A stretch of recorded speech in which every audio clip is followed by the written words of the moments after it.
할렐루야. 오늘은 겸손과 배려 10과 공감하는 배려에 대해서 함께 말씀을 보겠습니다. 우리 히브리서 2장 18절 말씀 읽어보겠습니다. 시작. 그가 시험을 받아 고난에 당하셨은즉 시험 받는 자들을 능히 도우실 수 있느니라. 아멘. 우리 주 예수 그리스도의 구원의 완전성에 대해서 오늘 히브리서 말씀이 말해주고 있습니다. 그리스도의 온전하심, 이 죄인들을, 인간들을 구원하시기 위한 그 방편에 있어서 반드시 이것을 해야지만이 되는 것입니다. 그것이 뭐냐면 예수님이 우리와 같은 혈과 육신을 입으시고 그리고 완전한 인간이 되시는 겁니다. 인간 되신 예수 그리스도가 십자가에 못 박혀서 죽으심으로써 그의 살과 피를 이제 바치게 되는 것이죠. 이러한 대속의 고난이 반드시 필요하다는 거예요. 그 고난을 통해서만이 인간을 죄와 사망에서 건져낼 수가 있는 겁니다. 반드시 십자가에 죽으시는, 인간 되시고 십자가에 죽으심으로써 그의 살과 피를 이제 뿌리시고 찢기시고 바치시는 그 죽음의 고난이 반드시 있어야 되는 거죠. 그것을 통해서 완전하게 되는 겁니다. 그리스도가 온전하게 되고 그리스도의 구원 사역이 완전하게 된다는 거예요. 그럼으로써 이제 마지막에 그리스도께서 영광을 얻으시게 된다는 겁니다. 이 일을 하시기 위해서 예수님이 이 세상에 오신 것이죠. 자, 오늘 우리 9절 말씀부터 히브리서 2장 9절부터 읽어보겠습니다. 시작. 오직 우리가 천사들보다 잠시 동안 못하게 하심을 입은 자 곧 죽음의 고난 받으심으로 말미암아 영광과 존귀로 강을 쓰신 예수를 보니 이를 행하심은 하나님의 은혜로 말미암아 모든 사람을 위하여 죽음을 맛보려 하심이라. 그러므로 만물이 그를 위하고 또한 그로 말미암아 이가 많은 아들들을 이끌어 영광에 들어가게 하시는 일에 그들의 구원의 창시자를 고난을 통하여 온전하게 하심이 합당하도다. 고난을 통하여 온전하게 된다는 거예요. 온전하다는 것은 구비하여서 완전하게 한다는 뜻이죠. 이것이 없으면은 이게 뭔가 한 가지가 빠진 것이지. 그 고난이 그리스도를 완전하고 온전하게 만들어 준다는 뜻이 되겠습니다. 자, 높으신 존귀하신 하나님 아버지와 동등하신 하나님의 아들 그리스도 예수께서 아버지 품속에서 나오셔서 이 세상으로 인간이 되어서 세상에 들어오셨다는 겁니다. 인간이 되어서. 그래서 우리와 같은 이 몸을 가지셨다는 거죠. 예수 그리스도가. 우리와 같은 육과 혈과 육을 가졌다. 그러니까 살과 피를 가졌다는 거죠.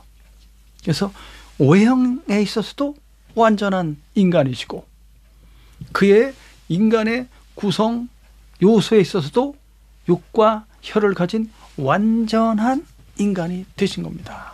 하나님이신 창조주이신 그분이, 아버지와 함께 계셨던 그분이 우리와 같은 모습으로 이 세상에 완전한 인간으로 들어오셨다는 거예요.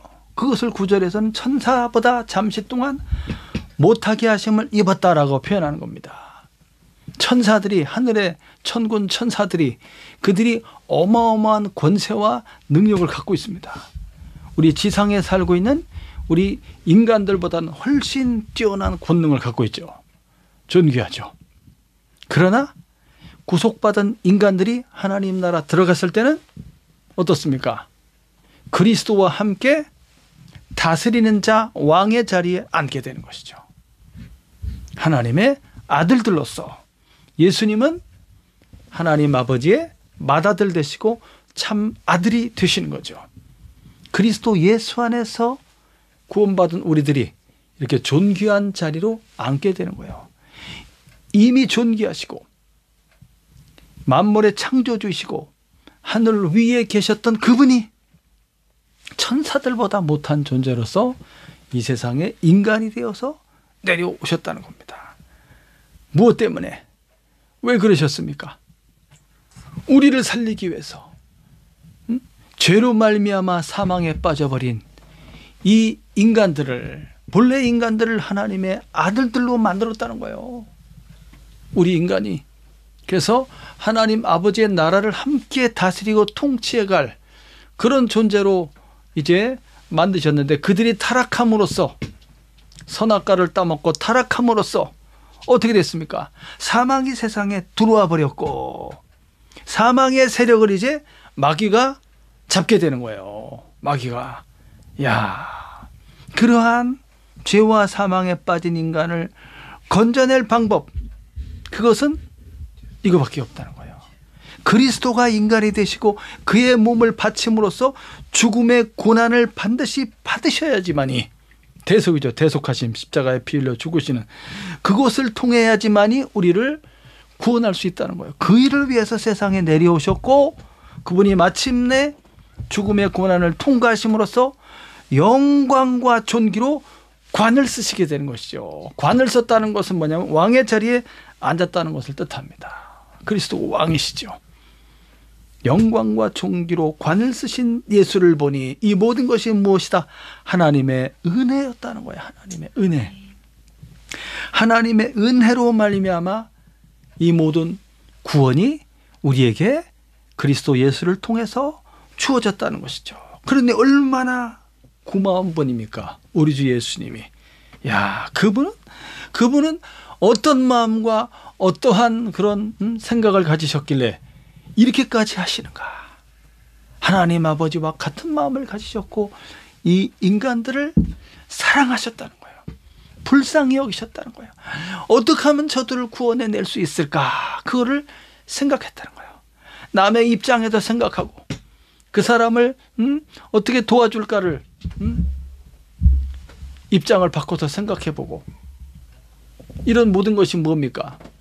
그게 바로 배려입니다. 배려하는 거예요. 배려. 자, 거기에는 반드시 무엇이 따르느냐? 이와 같은 십자가의 죽음이라는 희생이 따르게 되는 거예요. 희생이. 말로만 하는 것이 아니라 행동으로서 그 희생을 통해서 그들을 이제 건져내서 생명의 자리로 바꿔버리고 영원한 하나님 나라에 그리스도 예수의 보좌 우편에 앉게 함으로써 하나님의 아들의 지위를 얻게 하는 것입니다. 할렐루야. 그 일을 위해서 이렇게 오셨고 모든 사람을 위하여 죽음을 맛보려 하심이라. 예.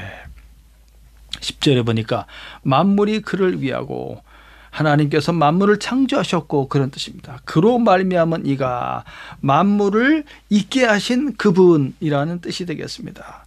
이가 많은 아들들을 구원받은 사람들이지. 구원받은 이 모든 사람들을 이끌어서 어디에 들어가게 합니까? 영광에 들어가게 한다. 영광이 어디입니까? 영광. 구원, 천국, 하나님의 나라, 부활, 천국을 가리키죠. 그 영광에 들어가게 하시는 일에 누가 제일 앞장서고 있습니까? 바로 구원의 창시자. 구원의 창시자. 창시자는 개척자를 의미합니다. 개척자. 캡틴이라고 영어에 번역되어 있어요. 캡틴. 우리를 구원하시기 위해서 제일 앞에 서서 이끌어 가시는 바로 그분 예수 그리스도. 구원의 창시자를 어떻게 하시는 거예요? 고난을 주시는 거죠. 하나님 아버지께서. 그 고난을 통과해야지만이, 대속의 십자가를, 죽음을 통과해야지만이 우리 인간들을 살려낼 수 있다는 겁니다. 죄 사함을 줄 수 있는 방법은, 그들을 불의하고 죄악된 그들을 의롭게 만들 수 있는 방법은 그들의 죄를 대신해서 거룩한 하나님의 아들이 인간이 되어 그 몸을 제물로 바쳐서 대신 죽는 거 밖에는 없다는 거예요. 그 대속을 통해서 이제 우리가 모든 죄 사함을 얻고 죄의 가리움을 받고 거룩하고 깨끗한 하나님의 아들로 이제 하나님께로부터 선포함을 받는 거죠. 선언을 받는 거죠. 너는 깨끗하다, 의롭다, 거룩하다. 이 모든 일을 구원의 창시자인 그리스도를 통해서 그의 고난을 통해서 십자가의 죽으심을 통해서 이 모든 일을 완성하신 겁니다. 할렐루야. 그래서 온전하게 하심이 마땅하도다. 인간을 구원하기 위한 완전한 조건, 그것을 그리스도가 온전히 구비하셨다, 그런 뜻입니다. 십자가의 죽음을 의미하죠. 그 다음 또 읽어보겠습니다. 11절부터 시작. 거룩하게 하시는 이와 거룩하게 함을 입은 자들이 다 한 근원에서 난지라. 그러므로 형제라 부르시기를 부끄러워하지 아니하시고 이르시되 내가 주의 이름을 내 형제들에게 선포하고 내가 주를 교회 중에서 찬송하리라 하셨으며 또다시 내가 그를 의지하리라 하시고 또다시 볼지어다 나와 및 하나님께서 내게 주신 자녀라 하셨으니. 네. 이 말씀에서 뭐냐면 그리스도가 우리를 구원하기 위해서 얼마나 낮아지셨는가.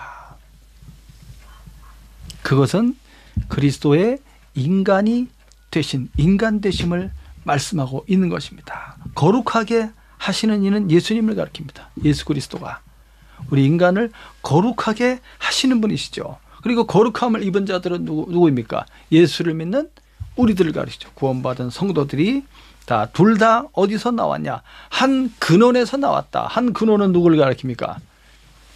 하나님 아버지를 가리키지. 하나님 아버지. 하나님 아버지께로부터 그리스도 예수도 아버지께로부터 나오셨고, 우리 예수를 믿는 그리스도의 사람들도 어디서 나오는 거예요? 성령을 받음으로써 하나님 아버지께로부터 새롭게 태어나게 되는 것이지. 다 어디서 왔습니까? 이 인간도 하나님 아버지께로부터 나왔잖아요. 하나님 아버지가 만드셨잖아요. 흙으로. 그리고 생기를 불어넣어서 생명이 된지라. 이렇게. 그래서 둘 다 아버지가 같아. 아버지가. 우리 인간들도 하나님을 아버지라고 부르고, 그리고 참 아들 되신 그리스도 예수도 하나님을 내 아버지라고 부르지 않습니까? 그러면 한 근원에서 나왔으니까 둘이 어떻게 되는 거예요? 형제가 된다는 거예요. 이야, 창조주이신, 만물의 창조주이신, 만유 위에 계신 하나님의 아들 그리스도 예수가 인간이 되셔서 우리 피조물인 인간과 똑같은 몸을 가졌다는 거예요. 혈과 육을, 살과 피를 똑같이 가졌어. 그럼으로써 형제가 되는 거예요. 형제. 인간의 본질적인 그런 본성을 가지신 거예요. 하나님의 아주 신이신 그분이. 그럼으로써 형제가 될 수 있는 거지. 이것은 뭡니까? 그들을 구원하기 위해서 그렇게 낮아지신 것을 뜻하고, 형제라고 이렇게 불리움 받는 것을 부끄러워하지 않았다는 거예요. 부끄러워하지 않았어. 그리스도가.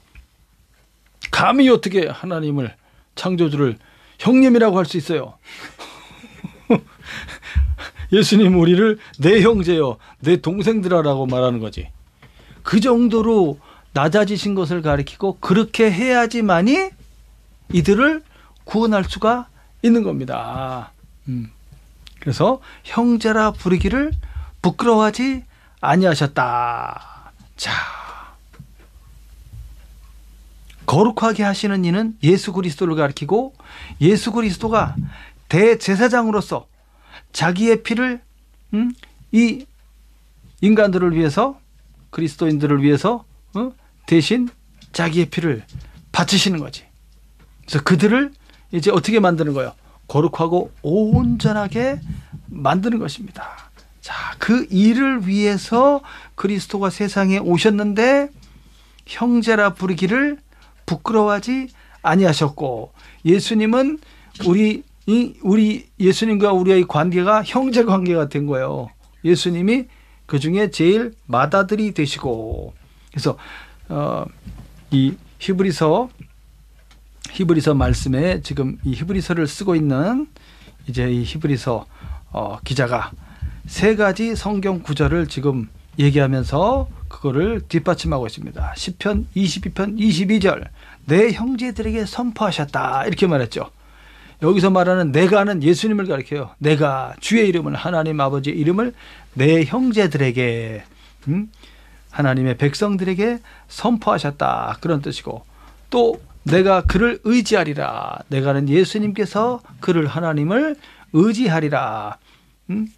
이 형제들과 같이. 그 다음에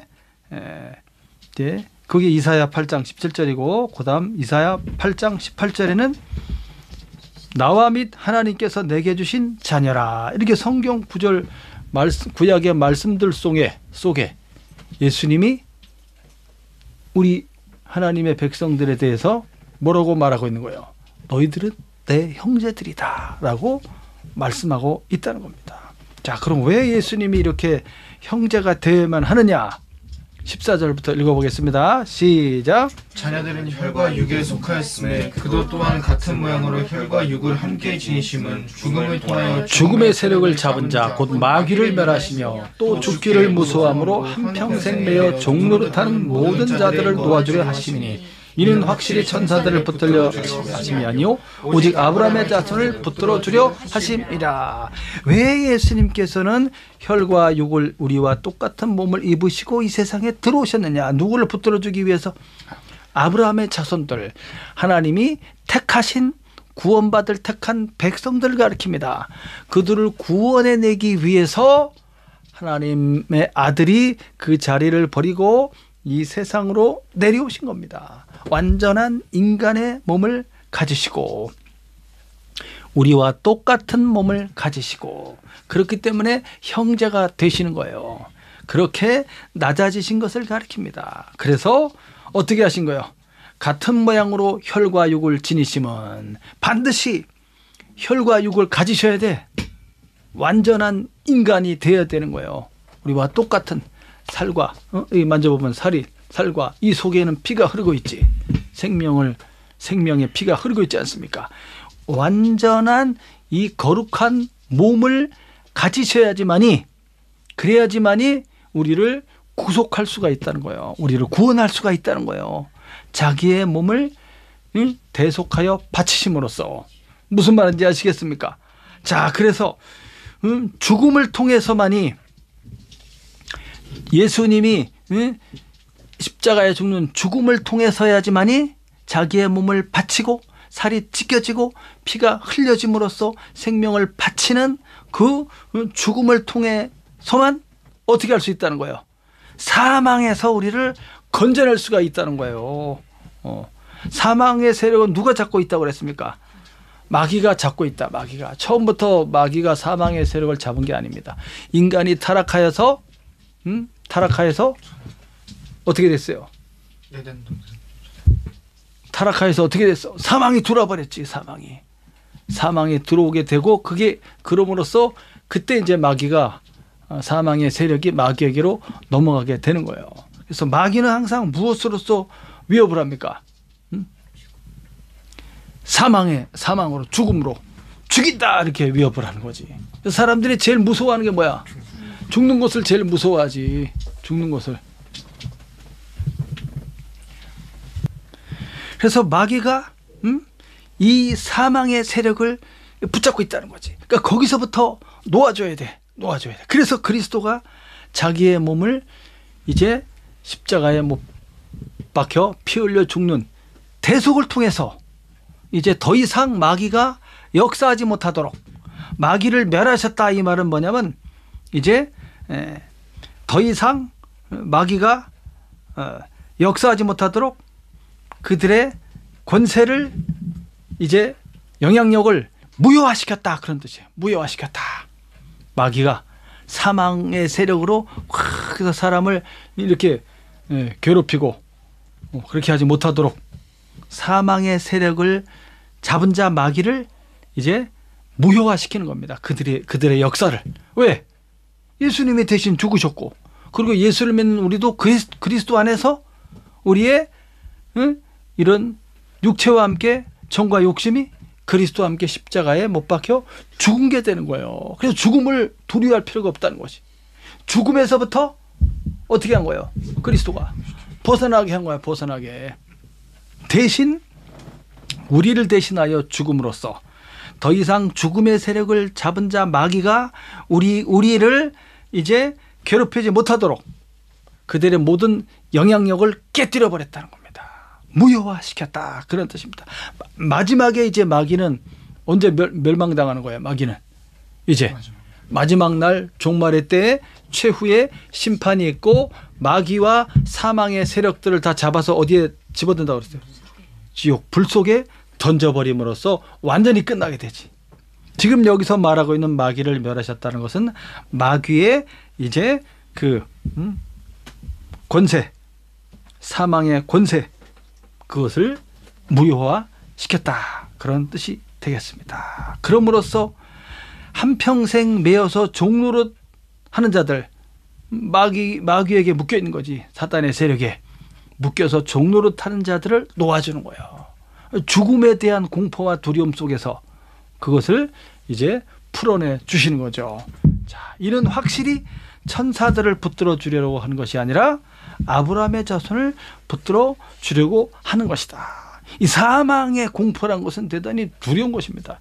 예수님이 십자가에 못 박히시기 전날 밤 겟세마네 동산에서 기도할 때 뭐라고 기도했습니까? 할 수만 있다면 이 잔을 내게서 지나가게 해달라고 그러죠. 그래서 막 눈물과 그리고 그 고통 속에서 막 슬픔 속에서 애절하고 간절하게 예수님이 기도하는 장면이 있습니다. 땀이 막 빗방울처럼 막 그렇게 흘러내리듯이 막 진액이 막 빠져나오시. 죽음이라는 것은 그런 사망이라는 것은 그런 강력한 두려움과 공포가 있다는 거예요. 이 육신을 갖고 있는 연약한 육신을 갖고 있는 이 인간에게 있어서는 자, 그러한 마귀의 세력을 예수님이 죽음을 통과함으로써 더 이상 죽음을 가지고서 사탄이 공격할 수 없다는 겁니다. 이것을 믿으시기 바랍니다. 아멘. 자, 그 다음 17절부터 시작. 그러므로 그가 범사의 형제들과 같이 되심이 마땅하도다. 이는 하나님의 일에 자비하시고 신실한 대제사장이 되어 백성의 죄를 속량하려 하심이라. 그가 시험을 받아 고난을 당하셨은즉 시험받는 자들을 능히 도우실 수 있느니라. 범사의 형제들과 같이 되심이 마땅하도다. 이것은 인간 되심을 가리켜요. 그래야지만이 이 구원 사역을 완성할 수가 있는 것입니다. 첫 번째가 인간이 되셔야 되는 거예요. 그래서 세상에 인간이 되셔서 이제 다윗의 후손으로 마리아의 몸에서 예수님이 이제 탄생하여 세상으로 들어오게 되셨던 것이죠. 그 일을 하는 데 있어서 예수님은 조금도 부끄러워하지 않았다. 이것이 그리스도의 사랑이고 자비하심이고 배려입니다. 그것을 부끄러워하지 않았다. 적극적으로 그 일을 하기 위해서 아버지의 뜻을 수용하고 순종했다는 것입니다. 완전한 인간의 본성을 갖는 것에 있어서 그것을 선택했다는 겁니다. 누구를 위해서? 우리 인간들을 살려내기 위해서. 우리 인간들의 원래 본질적인 속성은 무엇이었습니까? 하나님의 아들들이었어요. 하나님 아들들을. 그 아들들의 지위와 권세를 회복할 수 있도록 그렇게 진짜 하나님의 아들이 그렇게 대속하여 우리를 그렇게 만들어 주셨다는 겁니다. 이것이 얼마나 놀라운 은혜입니까? 하나님 일에 자비하시고 신실한 대제사장이 되었다. 예수님의 칭호가 대제사장이에요. 대제사장. 대제사장이 하는 일이 뭐였습니까? 백성들의 죄를 사함받게 하도록 양이나 이걸 염소를 잡아가지고 어떻게 했습니까? 그 피를 흘려서 피를 가지고 성소에 지성소로 들어가서 법궤 위에 그 속죄소에 뿌리지 않습니까? 그래서 대속을 하는 제사를 하는 것이 대속을 위한 제사를 이제 앞장서서 하는 사람이 대제사장이지. 예수님이 그 일을 한 거예요. 옛날에 대제사장은 이제 짐승을 잡아서 했지만 예수님은 무엇을 잡았어요? 자기의 몸, 자기의 거룩한 몸, 그 몸을 희생하여 생명을 바친 거죠. 살이 찢겨지고 피를 흘림으로써 그 일을 하신 것이고, 그럼으로써 백성들을 깨끗하고 거룩하고 성결하게 보존시키는 일을 하는 분이 바로 대제사장입니다. 그 대제사장은 어떤 분이라고 했어요? 자비로운 분이다. 자비. 사랑을 말하죠. 사랑. 긍휼과 사랑은 내가 저 사람을 도와주지 않으면 안 되는 그런 막 불같은 소원이 일어나는 그런 마음이에요. 내가 저 사람을 지금 도와주지 않고 지나가면 저는 죽는 거지, 저 사람은. 그래서 애끓는 마음이 일어나는 거예요. 와, 내가 저 사람을 반드시, 저들을 반드시 구원해내야 되겠다 하는 마음. 그게 자비와 사랑이고 배려이며, 거기에는 뭐가 따른다? 반드시 희생이 따른다. 피 흘림이라는 희생. 희생의 대가를 지불하고서 그들을 살려내는 것입니다. 그 일을 하는 데 있어서 예수님은 자세가 어떻다? 신실하신 분이다. 신실하다는 말은 충성된 그런 분이란 뜻입니다. 처음부터 끝까지 그 모든 일을 완수하기까지 쉬지 않고 중단하지 않고 지속적으로 계속적으로 쭉 일을 해가시는 그런 모습이죠. 그래서 마침내 그 일을 완성하시는, 이것이 바로 신실하다는 뜻입니다. 그런 대제사장이 되어서 백성의 죄를 속량하셨다. 할렐루야. 아멘. 그래서 예수 믿는 모든 사람들을 의롭게 하시고 거룩하게 하시고 그들을 의인이라고 칭하시고 그들을 하나님의 아들의 지위와 권세를 회복시켜 주시고 어디로 데려가시는 거예요? 그리스도의 나라, 하나님 아버지 나라, 영원한 천국, 하늘 위에 새하늘 새 땅으로 이끌고 가셔서 그 나라에 이제 그리스도와 함께 보좌에 앉게 하시는 거예요. 통치자의 자리를 주시는 겁니다. 왕 같은 제사장으로서 우리가 하나님 나라에서 이제 영원토록 그리스도와 함께 하나님의 나라를 다스리는 그런 위치에서 그 일을 하게 되는 것입니다. 이러한 예수님께서 마지막 18절에 뭐라고 말했습니까? 그가 시험을 받아 고난을 당하셨은즉, 이 모든 이제 고통과 유혹을 예수님이 다 맛보셨죠. 인간이 되어서 오셔가지고, 인간이 되어 오셔서 어떤 고난을 맛보셨습니까? 배고픔도 느끼셨고, 얼마나 그 40일 금식했을 때 얼마나 굶주리셨겠어요.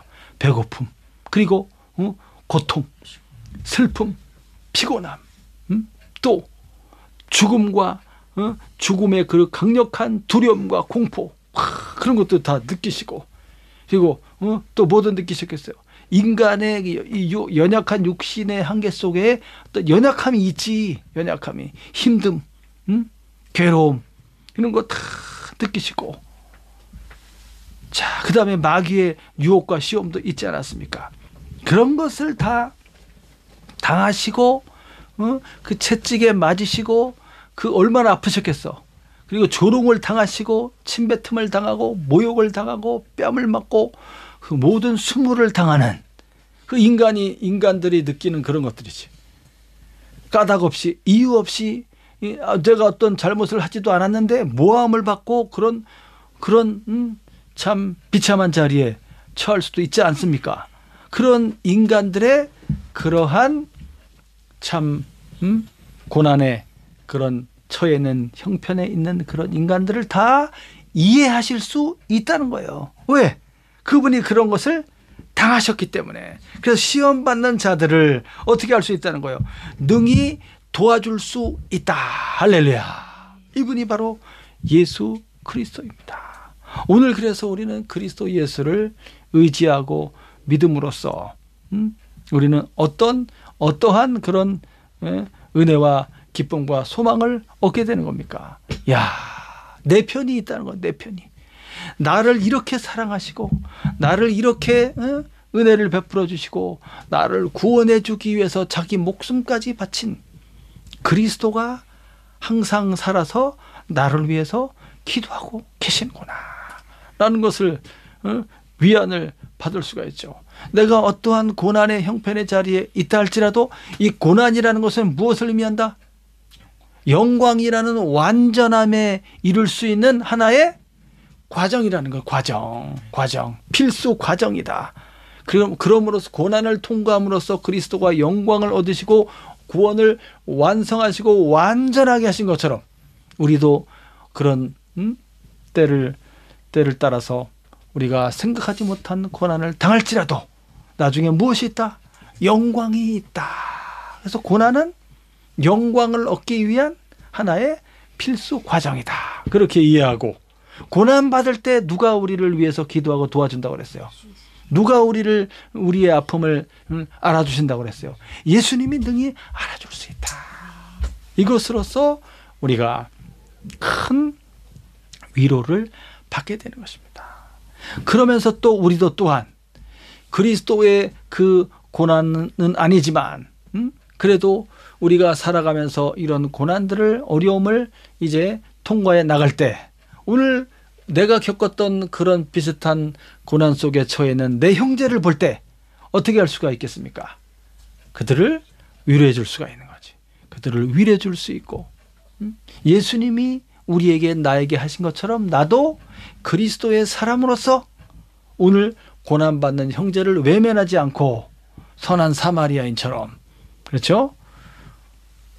강도 만나서 쓰러져 있는 그 사람을 외면하지 않고 찾아가서 그를 이제 응급처치를 하고 그를 병원으로 데려가지 않습니까? 이러한 희생과 이러한 그런 사랑, 충성 그런 것들이 우리가 그리스도를 닮아가야 될 이제 모습이 되겠습니다. 그러한 남을 생각해 준다는 거야. 그게 배려지 않습니까? 그러면 누가 보상을 해주는 거예요? 하나님께서 보상해 주는 거예요. 우리의 그런 희생과 우리의 그런 적극적인 사랑의 행동을 통해서 그것을 하나님께서 다 갚아주시게 되는 겁니다. 여러분, 한 주간도 그리스도의 그 크신 은혜와 사랑, 하나님 아버지의 은혜와 사랑과 자비를 생각하시면서 우리와 같은 그런 인간이 되시고 형제가 되는 것에 대해서 부끄러워하지 아니하셨기 때문에 오늘 우리에게 이런 놀라운 구원이 주어지게 됐다는 것을 생각해보고 오늘 어려움과 그리고 힘듦 속에 있는 내 이웃과 형제가 있다면 그들을 위해서 적극적으로 그리스도의 사랑을 베푸시는 한 주간 되시기를 예수님의 이름으로 축원합니다. 아멘. 아멘.